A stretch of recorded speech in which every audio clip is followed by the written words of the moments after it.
Major announcement from Major League Baseball to say that they're going to include the statistics from the Negro Leagues. What was your initial reaction to that news? From a historical perspective, I think it's important.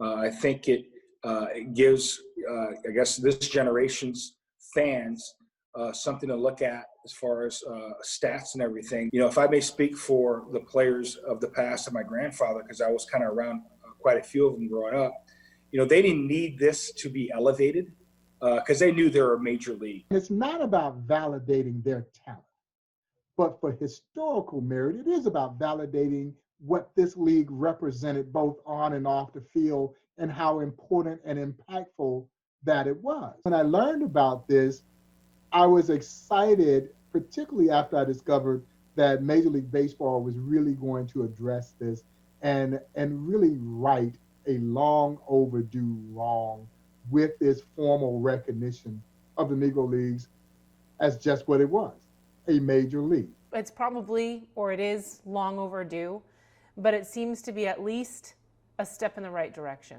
As a starting point for opening up discussion of just how important these players were, because these are truly some of the greatest players who ever walked onto a baseball diamond. They were never allowed to play in Major League Baseball, or in the case of Satchel Paige, who may well have been the greatest pitcher who ever lived. The peak of his career, he was never able to play in Major League Baseball. And so this is it's an important step. It's an important conversation point. It's an important starting point for trying to preserve some history.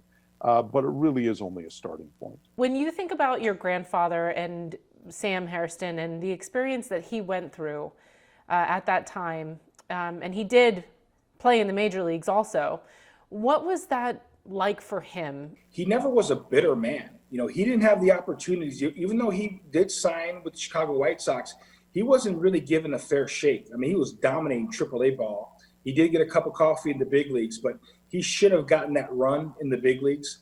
But because of, obviously, racism back then, he didn't have quite that opportunity. Even the players back then, Ted Williams, arguably the greatest hitter of all time, Ted Williams in his Hall of Fame speech said, one day Satchel Paige, Josh Gibson, and the rest of those Negro League stars should be here in the Hall of Fame. So even players back then, Babe Ruth even acknowledged the great black baseball players back then. When we started the Negro Leagues Baseball Museum 30 years ago this year, it was with a quest to not only preserve and celebrate and illuminate this wonderful piece of baseball and Americana, but it was also about the possibilities of dreaming of rewriting the pages of American history books to include this story. And what Major League Baseball did with one fell swoop of the pen was started that process of rewriting its own history. But if we know the history of baseball, you essentially know the history of this country. And so it has assisted what we've been trying to do for the last 30 years. And so it gives me great hope that we can continue to build on this.